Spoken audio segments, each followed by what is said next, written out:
You know how we like dumb things down for kids? Like, you know, maybe not dumb down, but make things more like child appropriate. So like a good example would be the stork. Kid asks parent, where's the babies come from? And then parent says the stork, and that's fine, right? It's all good, typical response. Not in my house. No, we did not have the stork at my house.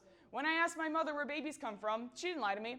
She didn't blame the existence of offspring on a fictional bird. She told me that babies come from God, and he put the baby in mama's belly, which is a good answer, good, respectable answer. But something was missing. Sure, that's how the baby got in the belly, but how did it come out? I asked her, and she didn't tell me.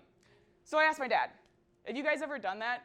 Got an answer from one parent you didn't like, and then went to the other parent to get a different one, and hopefully a better answer? I have, obviously.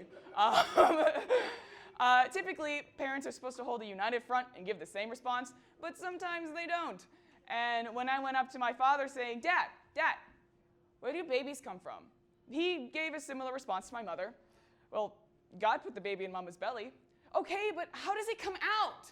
And this is where my parents' attitudes forked. While my mother said nothing, my father had an answer.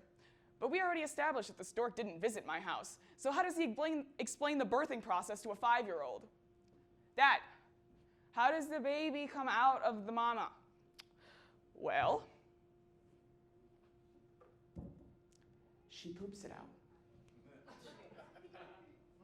Really? Yeah, that's how you do it.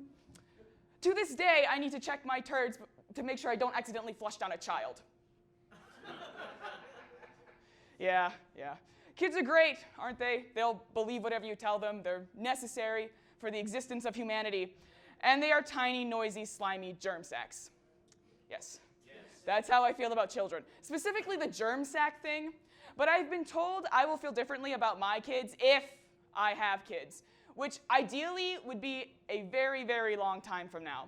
You see, having children at this point in my life would be like walking up to the edges of a raging forest fire and just drenching trees in gasoline. Like I'm just skipping around like, yay, woo! We're gonna take this bad situation and make it worse, woohoo! And then a mushroom cloud just explodes in the background because I'm having twins. But I'm just like, woo, yay, fun times. No, not fun times, bad.